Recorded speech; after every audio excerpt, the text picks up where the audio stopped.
Welcome to the System Simplified podcast, where we feature top leaders who share stories on how to successfully systemize a business. Now, let's get started with the show.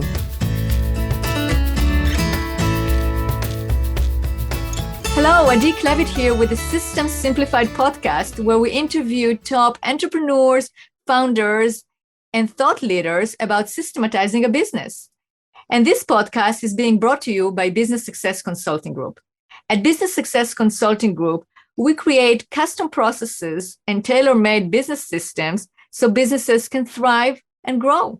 All right, and today's guest is David Allison. Hi, David. Hi, how are you? Good. It's so great to have you on the podcast. I'm so excited about our conversation because it's going to be different. It's about something different because, what you talk about is different, and that is Valuegraphic Marketing, right? And probably our listeners go, what is it? And we're going to jump into it and you're going to explain what it is. But I wanted to mention that you speak internationally. You, Inc. magazine named your current best-selling book one of the 10 best leadership books of the year, which is incredible. And then you have a new book, The Death of Demographics, Valuegraphic Marketing, and this for values-driven world. And that will be published in... It's a mouthful. It's a mouthful, right? But it's like Valuegraphic Marketing. How about if I could make it like that, concise, so our listeners can remember? And it's going to come out in November 2022, which is great. It's around the corner. It is. As I like to say, those podcasts might be listened to years down the road, and by then it's going to be a best-selling. It'll be old news book. By then. Nobody's going to. That's right, but we have it just before it got released, so that's amazing. And before we start, we have to give a big shout out for Kate from Lately, who actually introduced us. We love Kate. Kate's amazing. Kate is absolutely amazing. And you can check out my podcast, the podcast that I did with Kate. And you can also check lately.ai. Check it out. But David, let's start talking about Valuegraphic Marketing. What is it? Okay, first off, I'm not done with Kate yet. I want to spend 10 more seconds talking about Kate. And anybody who didn't happen to hear your episode with Kate needs to know what Lately is. Lately is an AI-driven process. It's a website, it's an app, I don't know what it's called. It's a SaaS app, I guess. And so you take your long-form content, you stuff it into Lately, and it chops it up into small bits for you and spits it out and says, here's some tweets, here's some stuff for Facebook, here's some stuff for LinkedIn. It saves you hours and hours and hours and hours, and then schedules it all out for you. And you basically don't need a giant social media team anymore. You just need this one tool and somebody who knows how to run the thing. So Kate is doing amazing work for small, medium, and large companies all over the United States and abroad. So congratulations to Kate and the whole team. And yay, Kate, for bringing us together. That's right. And absolutely right. Lately is amazing what they do in terms of they can take this podcast and then just create snippets that are going to go on social media and it actually ties really well in terms of Valuegraphic because it's what our listeners are going to be interested in. So let's talk about Valuegraphic Marketing. Let's talk about it. And you know what? Let's just talk about Valuegraphics and not about Valuegraphic Marketing, because just like demographics, yes, it's a tool that gets used for marketing, but we need to understand demographics for all kinds of different reasons. You also need to understand Valuegraphics for all kinds of different reasons. Let me tell you what it is. Here's the backstory that we need to pay attention to right now. Every single organization on earth, no matter who you are, how big, how small, we're all trying to just do the same thing. We want to get some people to make a decision that we'd like them to make. Whether it's an internal group, an external group, it's stakeholders of any description. We all just want to get some people and get them to make a decision. So the big thing we have to figure out is, how do people make decisions? If that's what we're all here trying to do, right? So humans chase their values. End of story. That's the whole thing behind Valuegraphics, is saying, you know what? If we look around in the world today at all the stuff that's going on, ESG and DEI and working from home and quiet quitting and great resignation, and the way consumers reward companies that live up to their values and punish those that are trying to do dumb stuff like greenwashing and all that sort of thing, everything's about our values. So here's the problem we set out to solve. How come, if values are so crazy important to everything that every human ever does, the way that companies and organizations deal with values is like poetry. We sit and say, that's a pretty word. I like sustainability. Who doesn't like cooperation? Isn't it great to have teamwork? Diversity is a good word. And then we put them up on the wall behind the receptionist and say, there's our values. We have values. So I think it's time that we use values and think about them as a metric, as a business metric. Like all the other ones, they should be based on data. So values have become data because of the research that we've done. We've built a database that have turned values into data so we can start to measure them, manage them, track our progress against them. Wow, that's a great explanation. So do you have an example of a company that had a certain set of values based on what they decided, like the integrity, the honesty, and it's interesting because then you ask how can you be in business without having integrity or honesty, right? That should be a value for every company. But I Sure. guess it's really, how do they interpret it, right? Like, what does it mean for you to have integrity and honesty, right? Or to have teamwork or to have good communication. So do you have an example of a company that thought that those were their values and then they found out that it's not, or they're different by surveying, by finding out data? Well, let's go at that a slightly different way. I'll give you an example of just a situation so it's clear how values can influence human beings. Because that's what we're talking about, right? We want to find our people and get them to make a decision we want them to make. So let's talk about how that actually goes down. I have a good little story I'll share. And I hope people remember this story because I have a feeling that what happens all the time when I start talking about this stuff is people just go, wow, that's amazing. How do I talk to people about it? So this story is a great way to talk about it. It's called Three Friends in an Alley at Midnight. And it shows us how values drive everything we do. So three friends are out having a few drinks, haven't seen each other for a long time because, I don't know, COVID, pandemic, lockdown, for whatever reason, they haven't seen each other for a long time. And they've had a few too many drinks and the smart one says we should go home. It's time to call it a night. Let's get out of here. So they're walking down the street. They're being noisy and loud and having a good time and laughing and punching each other on the shoulder. And then suddenly there's a dark alley and they have to decide what they're going to do. They have to make a decision. Now, friend number one, the only thing we know for sure about friend number one is the primary value in life is adventure, wants to go down the dark alley. We're drunk. I love you guys. Let's go down the dark alley. This is perfect. What a fun way to end the evening. And friend number two, the only thing we know for certain is that their primary value in life is safety. Don't want to go down the dark alley. Are you kidding? I love you guys. We're a little bit drunk. Why would we go down that dark alley? And friend number three, the only thing we know for certain is their primary value is friendship. Doesn't care. Go down the dark alley, go back to the bar, turn on the light. I don't care what we do as long as we stick together because we're a little bit drunk and I love you guys. So there's basically our research and what Valuegraphics are all about in an easy little story to remember. Not one of those people, before they made a decision, checked with themselves and said, well, gee, I'm an 18 to 24-year-old male and I earn $50,000 a year and I'm not married yet, but I hope to be soon. I have a white-collar job and I come from Connecticut. We don't look at our demographics before we make decisions. And yet we sit in boardrooms and think, well, gee, we want to get people to make a decision. What are their demographics? As if that's somehow going to help us.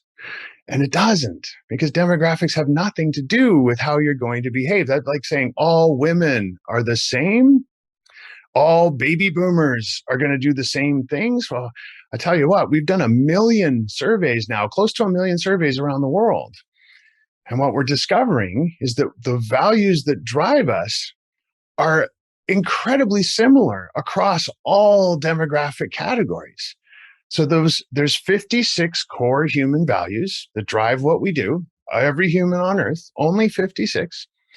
And there is no particular order that they show up or strength that they show up in any one demographic category versus another. Values are not owned by one group versus another group demographically.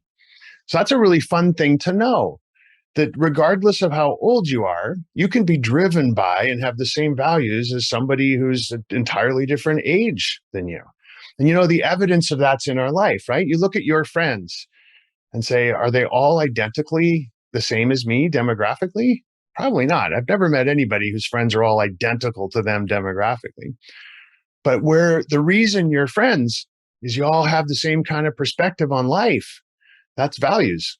You all share some values. That's why you're together and you hang out and you enjoy each other so much. So a company example. What's a good one I can talk to you about? Well, we did some work with a condominium developer in Phoenix. This is a nice, fun story. And they were building this new luxury condominium tower, and on the top of the building is a swimming pool. Because if you've ever been to Phoenix, you got to have a swimming pool. It's in the backyard, it's on the top floor, it's somewhere. There's a swimming pool always. So all their competitors are running around saying, we got a swimming pool, we got a swimming pool, everybody's got a swimming pool. And they all talk about them the same way. They all say it's like a spa-like retreat, so that when you come home from your busy day at work, you can relax by the pool and there's misters. And on the weekends, we have a party and you might meet your neighbors and nudge, nudge, wink, wink. There'll be a keg and it's going to be a great place to live. So we went out and did our work, and we were able to come back to this developer and say, listen, the people who want to move into your building, the ones who are going to be coming here after you build it, for some reason, we never really know why, they're incredibly motivated by one of those 56 values, which is creativity. They make all their decisions in life based on what's more creative and how can I be more creative. So what they did is that swimming pool, instead of being a spa-like retreat, it suddenly, without changing anything about the pool, just the story, it became, this is the pool that you go to when you're working on your creative projects once you live here and you get stuck and you just can't solve the creative situation that you're trying to solve. Go swim a few laps in the pool. It'll get the endorphins rushing, and you're going to be able to come back to your project with a more creative mindset and solve the problem. So just by changing the way they talked about this particular condo tower, they were sending a signal out to the people who are looking for creativity in their lives, who we knew were interested in this condo tower, and saying, this one's for you, buddy. We got you. We understand who you are. We're not going to try and make you have a swimming pool like everybody else's. That makes sense. It's a great story. So it's really about, it's the values of your customers or clients or patients, whomever you have or whomever you service. It's not necessarily the values for the company itself, right? Because that's what I when you said like, okay, where we sit in a boardroom and we figure out, okay, so our values are going to be sustainability. It's going to be integrity, honesty, teamwork, etc. And then you put it behind you in reception. That's the core values internally. It's not necessarily the facing. I mean, it is how we operate. I guess if you put it in reception, is something that you want people to see. Like, you go to Whole Foods and you see their core values on the wall. So you're saying basically those are the core, we should put there the values that are actually important to our public that we're selling to according to the survey. I think both. So here's the way this works. There's a management concept called stakeholder capitalism. So it's a nasty word. Both words. Stakeholders sounds like a bad word, and so does capitalism. It's like they're both nasty words, but it's a really good concept. The concept is that any organization has 5 different groups of people that they have to be thinking about. It's not just how do we make money for our shareholders. It's also how do we be a good place to work for our employees? How do we make our customers and clients happy? What about our vendors and partners that we rely on and who rely on us? And how about the communities that we work in? So there's 5 different sets of people who need to be thought about if you're going to be the CEO or running a company. So here's the problem with this theory that everyone's always pointed to whenever it's brought up, and it's been discussed now since the 70s, and recently Harvard Business Review is starting writing more stories about it because people are starting to come around to this idea again. But the problem was always, how do you find a common focus? You got 5 different groups of people. How do you get them all on the same page? Well, the answer is, if you know what they all care about deep inside their hearts, if you know them all 5 of those groups, like a trusted friend knows them, well, then you can find the places where their values overlap. And you can say, you know what? Here's 3 values based on data that work for all 5 of those groups. Now you have a set of values that are sort of like a North Star. And you can start using that to make all the decisions and drive the company in that direction. Those are the values that should be up behind the receptionist and tattooed on everyone's forehead and written on their arms with black magic marker and written on the face of their computer. Because if you just do everything in service of those, how you answer the phone, how you deal with people, how your forms are filled out, what your processes are designed to do, how you word things, everything drives in the same direction. That's crazy powerful now. You got all 5 stakeholder groups headed in the same direction, and you're there as an organization to serve them. That's magic. Absolutely. So you hire people that agree with those core values, and then they can service your community. They can service your customers or clients that share the same core values. So you're all in agreement about it. The stakeholders are in agreement, and you all combine together, and that basically you create a very strong community or a very strong business, because you have, people do business with people that they like, trust, and respect. Like and trust, right? So it's kind of like, okay, so you have that, and then that's how you create it. So how do you, I'm all about processes, right? So we have our listeners, and they're listening to you, and they said, "Oh my, amazing, David! First of all, I wanna contact you." So they should go to your website, right, which is valuegraphics.com. Yeah, and that's one word. Everybody thinks it's like value graphics, like some graphic design company or something. It's Valuegraphics, just like demographics.com. Valuegraphics.com. And they can obviously find you also on LinkedIn, right? And yes, on LinkedIn. And today, while we're recording this, it's not ready yet. But by the time people are listening to this, my other website will be open, which is davidallisoninc.com. So David Allison Inc. is where you go to read about my books and about my work as a speaker. Valuegraphics.com is the company that does research for companies. And so if somebody's interested in this process and the idea of targeting your efforts for any of those stakeholder groups, and hopefully for all of those stakeholder groups, around what their core values are, that's what the company is here to do. And so that works great, and with a level of accuracy that's more than you need for a PhD from Harvard. It's if you're a data geek listening, I'll give you a treat here. It's a plus or minus 3.5% and a 95% level of confidence, and it's a random stratified, statistically representative sample of the population of the entire world. So it is data heavy, absolutely bulletproof vest, accurate, ethical, all that stuff. So you have this amazing tool. Now, that's how you can get a custom project. But you know what? Everybody listening isn't going to have the money, because we don't do this for free. It costs some money to hire us to help you figure out the values of your stakeholder group. So there's a couple other ways you can do this that aren't going to cost you that much money. One way is almost free, and that's to buy my book. In my book, there's a quiz. And we've written this quiz in such a way that if you put it into, SurveyMonkey or whatever tool you're using to get it out there and talk to your target audiences, even your internal teams, whatever stakeholder group you want, get this survey in front of them.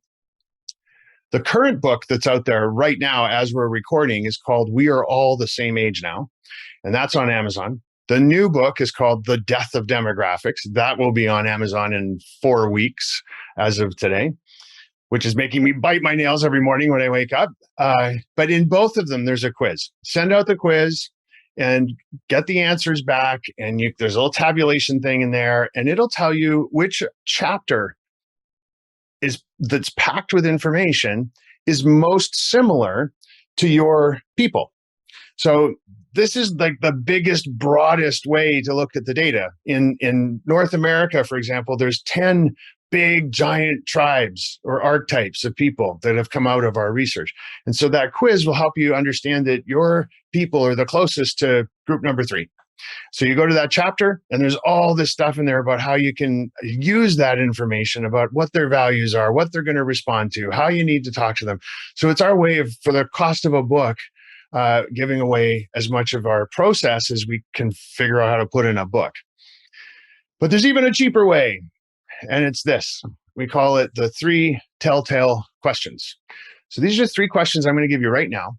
And if you use these questions and ask enough people, here's what you have to do. Every way you can find to get these questions in front of people, you do it. Yes, send them out as a survey. You can reword them a little bit so that they sound like your corporate voice.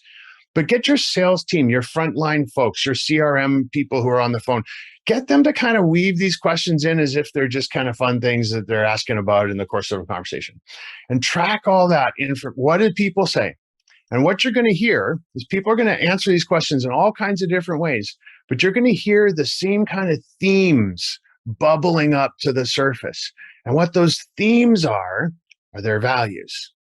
So if you just got to listen, though, you got to listen to what people say 50 times, 60 times, 100 times, and then you'll go, I see what's going on. People keep saying it different ways, but they're talking about this.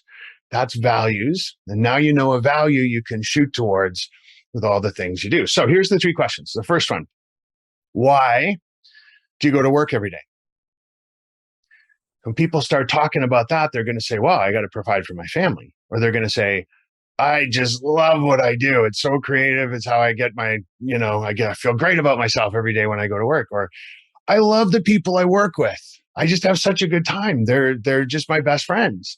So you're going to hear people start to talk about why they do this thing that consumes 8 or 10 or 12 hours of our day, every day of our lives. So that's one. Question 2, why would you give away half your lottery winnings? Now, this one you got to probe a little more because people go, oh, I give it to the Cancer Society. It's like, okay, cool. But why? Well, because my aunt died of cancer when I was 12 and I love terms. Like, okay, cool. But why would you give away half of your lottery winnings? Why would you do it in the first place? And then you're going to start getting down to the why, right? Now people will say things like, I care about this cause so much because it's such a devastating disease and it rips families apart. Whatever it is they say. You're going to hear stuff come to the surface about this important why in their lives. Why would you give away half your money? And then the third one, this is my favorite. You get to send a letter, a note, whatever, a video recording, to yourself 10 years ago. Your 10 years ago self. What would you say to your 10 years ago self, and why would you say those things? So you see the theme here, right? Why go to work? Why would you give away all that money? And what would you say to yourself in the past? I actually don't care what people would say to themselves. What I care about is why they would say those things to themselves. So give me an example of the third one. It's a really interesting one. So what usually comes up on the third, or not usually, but what are some examples of what comes up? I would tell myself 10 years ago that the most important thing in life is to remember to exercise. Well, why? Well, because if you don't exercise, you don't have a long and healthy life. But why does that matter? Well, because you get to a point in your life where you can't do the things you want to do anymore. Why does that matter? Because I want to be with my grandchildren. Now we're at a place. So another way to think about this is like, we all have those children in our lives where they're boys and girls, slightly different age, but like there's that moment where they're all just like, why is the sky blue? And you go, well, because of certain gases and things and the way the light, and they go, why? And you go, because it's science. Why? And like they keep going, right? If you can keep people, if there's another answer, then you're not there yet. You get to the final place where there's no more why. And now you're at the place where you're talking about values. So on any of those questions, if you're doing them conversationally, you just keep going, why? Why that? Why did you do that? Why that? Why that? And finally, there's like no more answers.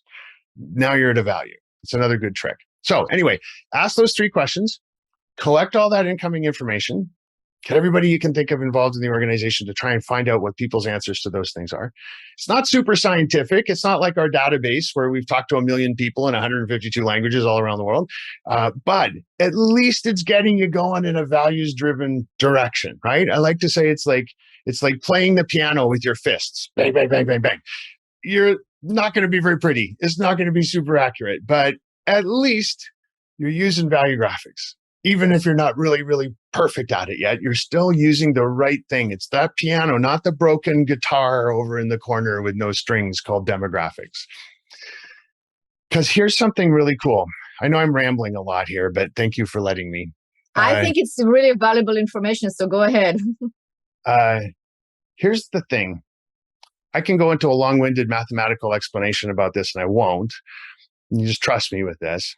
If you use values to understand people and create messages, processes, systems, marketing, products, services, whatever you're doing, if you use values instead of demographics, it's 8 times more effective. Why? I can give you all the math, but that's not the point of this story. No, not math. Like why is it? Okay, go ahead with the story and then Why is it more important? Well, like I said, okay, we'll go into the math a little bit. So it's values are more attractive as a way to get people to do the things you want them to do, because values are how humans make decisions. If instead you're using demographic assumptions and you're saying, well, my target audience are women who have $100,000 a year and have a college degree, and then you say, okay, well, therefore they're going to like this, that, and this. They don't. You can't make those assumptions about a group of people where all you understand is how to describe them on the outside. Mm-hmm. You don't know what's on the inside. You just know on the outside, right? So that's where demographics fall down, is that they're a great way for us to understand what people are, but not who they are. Right. And if you want to try and get someone to do something, you need to know who they are. And that's about their values. So you have to get to the level of values. But here's the other reason. It's great that this is an 8x for every dollar an hour you're spending trying to convince people to do things. But there's a much more important reason that we need to make this shift. A much more important reason. It's bigger than all of us, bigger than all of our businesses. And it's this. The longer we keep using demographics to understand each other, and the longer we sit in boardrooms and go, we're trying to understand people who are women who are, 40 years old and earn $150,000 a year. What that's doing is saying it's okay to look at each other this way. It's okay to think of the world in men versus women, rich versus poor, black versus white, gay versus straight, young versus old. And by saying it's okay, because we keep doing it, what we're doing is saying ageism is okay. And racism is okay, and sexism is okay, and homophobia is okay. We got to stop looking at each other this way, because all it's doing is fueling that sense of division that we all feel in the world right now, because we're insisting on looking at each other with these demographic goggles on, saying, well, the way to understand people is there's women and there's men. It's like, no, there's people. And some of them care about the environment, and some of them care about their family, and some of them care about this. Who cares what gender they are? It has nothing to do with who they are on the inside. It's just outside stuff we're talking. Black, white, purple, orange, green. Who cares? That stuff has nothing to do with who you are as a person, as a human. So it's better for our businesses if we don't use demographics as a way to understand people. And it's better for the world if we don't use demographics to understand each other. And it's just this beautiful, beautiful, simple little thing that we can think about as we wrap up here, a great piece of takeaway information. If we just change the way we look at each other, that's all we got to do. Change the way we look at people. Don't have to build factories. You don't have to get a whole bunch of new software. It's easy. Just change the way you look at people. We'll do better at work, do better for ourselves, and we can change the world. We really can. It'll happen slowly, incrementally. It's taken a long time to get us into this mess we're in right now. So slowly, incrementally, and start moving in a better direction, looking at each other just a little bit differently. That's all you got to do. Right. That's wonderful, David. That's definitely a great piece of advice. And I think that process you just outlined in terms of deciding to do the survey, get your people, whomever they are, to survey your customers, your clients, understand what their values are by asking those why questions, and then use it. Use it when you're promoting, using when you're selling, using in order to attract the right people that you all share the values, so you can also analyze like what are the core values that you all share in common. And I would think that you would use the same questions also on your staff, right? Of your internal staff, to really understand who they are, so you can have an understanding of who your people are and what's important for them. And that will really define your organization. It's a great point. And here's the thing. There's an even better way to do this, which is, yes, ask these questions of your staff. You start to get an idea of who they are. You can build more engaged workplace culture if you know what people care about deep inside their hearts. You can figure out better reward systems, compensation systems, training systems. The people who care about these things should be trained to do those kinds of jobs. The people who care about these things should be trained to do those kinds of jobs. It gives you all the tools you need to build a really great dynamic company. But there's another thing you should do, which is not just the people you have today, because they're going to leave at some point, most of them anyway.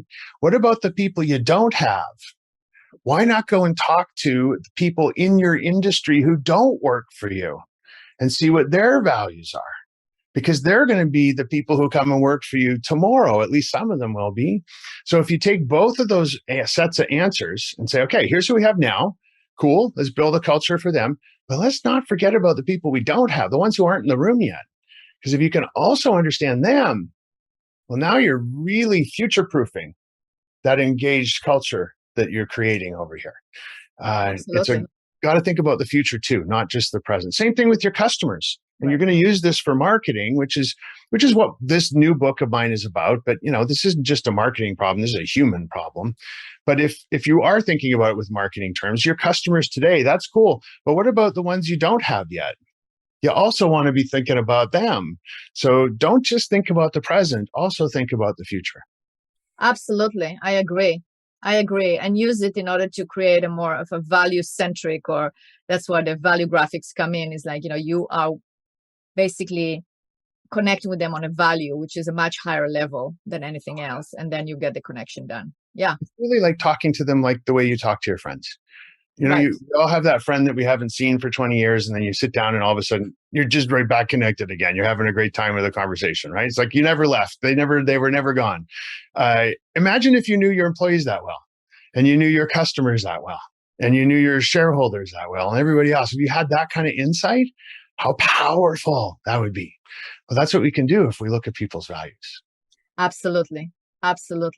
Well, David, it's been a pleasure having you on this podcast. What a great conversation. And I'm sure our listeners took a lot. I mean, they basically gained a lot out of it. I'm sure they did, because, it's that value of, you added the value of knowledge, of ability to apply that, and to really create a better society, a better economy, a better group where we can actually talk to each other as you talk to your friends, because that's what we all want. We want to basically work with people that we know that we share the same values, and what's important to us is also important to them. It's super important. And I think it would make a much better world. It's certainly the world I want to live in. And I hope it's the world that you and all your listeners want to live in too. Absolutely. Well, thank you so much, David. Thank you.